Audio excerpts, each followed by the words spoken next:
wafdi uu hogaaminayo wasiirka wasaaradda qorsheynta iyo horumarinta qaranka Soomaaliland oo weheliyay wasiir ku-xigeenka wasaaradda horumarinta maaliyadda mas'uulka ugu sarreeya sanduuqa horumarinta Soomaaliland SDF iyo saraakiil ka tirsan wasaaradda qorsheynta iyo horumarinta qaranka ayaa kormeer ku soo maray mashaariic horumarineed oo laga hirgelinayo gobolada Saaxil iyo Togdheer waxaana mashaariicdaasi ka mid ahaa mashruuca biyo ballaarinta ee magaalada Burco mashruuca dhireynta ee buurta gacan libaax dhismayaal iyo qalab lagu soo kordhiyay jaamacadda culuumta badda ee magaalada Berbera iyo sidoo kale xarunta kalluumaysiga ee magaaladaasi Berbera kormeerkan ayaa waxa uu qayb ka ahaa kormeer ay wafdigu maalmihii ugu dambeeyay ay ku soo marayeen mashaariicdaasi horumarineed ee laga hirgelinayo gobolada Saaxil iyo Togdheer intii ay wafdigu kormeerkooda ku jireen waxa ay warbixino kala duwan ka dhageysteen maarayaha wakaaladda biyaha ee magaalada Burco iyo sidoo kale mas'uulka xarunta kalluumaysiga ee magaalada Berbera ee Fair Vision haddaan warbixin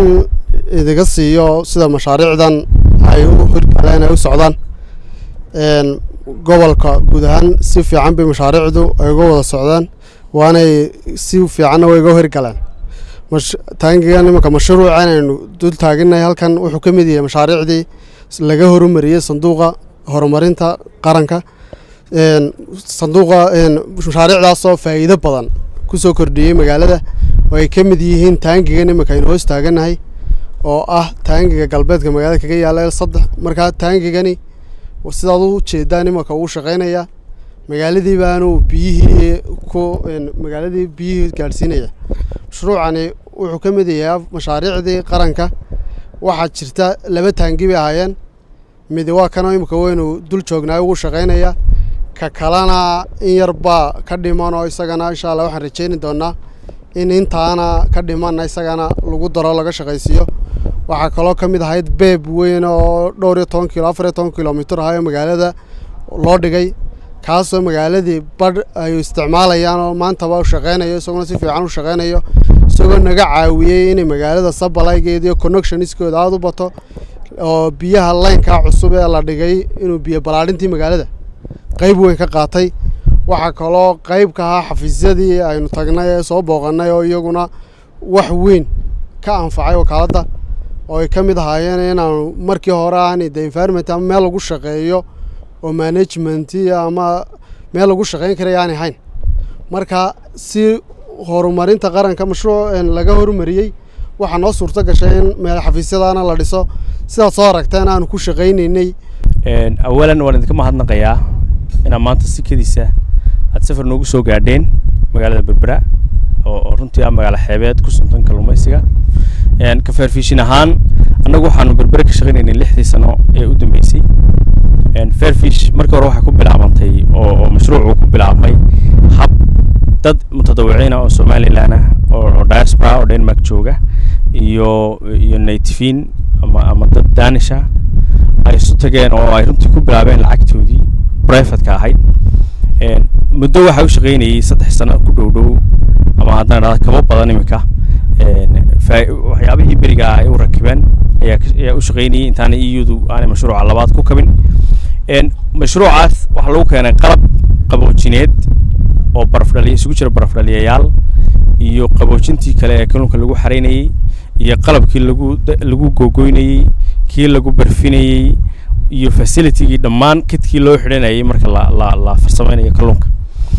runtii kalluumaysatada Soomaaliland markii waqtiga ay Fair Fish bilaabaysay may haysan imkaaniyad noocaas oo kala ah horena uma haysan markaana may haysan habigiisna kuma jirin iyagu markay yimaadeen waxay isku hawleen sidii qalabka ay loogu sameyn lahaa basic waxa la keenay 7 container oo nooca loo yaqaan river containerska waxa markaa loo bilaabay in service-kii la siiyo baraf jaban oo qiimihii lagu soo saaray oo laga siinayo iyo qalabkii qaboojinta ee kalluunka ay ku xareysanayeen intaasi kadibna waxa uu jeedada safarkooda ka warbixiyay wasiirka wasaaradda qorsheynta iyo horumarinta qaranka Soomaaliland Mudane Cawaale Ibrahim Shirwac waxaana hadaladiisii ka mid ahaa waxaan joognaa maanta xaruntii Netfish xaruntii kalluumaysiga oo timaada wasaaradda xanaanada xoolaha iyo kalluumaysiga kormeerkayagan oo ahaa kormeer uu madaxweynuhu noogu soo diray inaanu kormeerno mashaariicda horumarinta ee ka socota dalka kuwii dhamaaday iyo kuwa socdaba safarkayaga oo aan ku soo marnay mashaariico kala duwan oo ah wadooyinka aroori xarunta lagu hayo marka xoolaha la dhoofinayo xafiisyo kale oo dawladeed oo la dhisay gacan libaax oo aanu tagnay mashaariicda xagga deegaanka laga fulinayo buurta gacan libaax iyo hadda oo aanu nimidnay magaalada berbera oo aanu booqanay markaa jaamacaddii badda ee magaalada berbera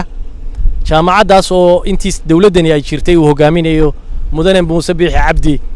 aanu keennay qalab iyo generator iyo kombiyuutarro iyo waxyaabo badan oo baahi ay u qabtay jaamacaddaasi aanu keenay sanadkan inta xukuumaddani jirtay ananu eegnay in baahiyihii jiray jaamacaddu ay wax ka qabteen waxyaabaha aanu keennay waxaa kaloo aanu ka waraysanay madaxa jaamacadda dadkaasi joogay jaamacadda wixii markaa dee qalabkii inay soo gaadheen iyo halkaa ay maraso gebi ahaan xaaladda jaamacaddaasi baddu waxaanu uga soo gudubnay markaa xarunta Nutfish oo ah xarunta kalluumaysiga berbera oo dee kolleyba ugu weyn Somaliland hadda booqashada sida aad arkaysaan waxaanu ku marnay qaybaha kalluunka lagu kaydiyo qaybaha kale ee lagu qaboojiyo iyo doonyihii oo naga dambeeya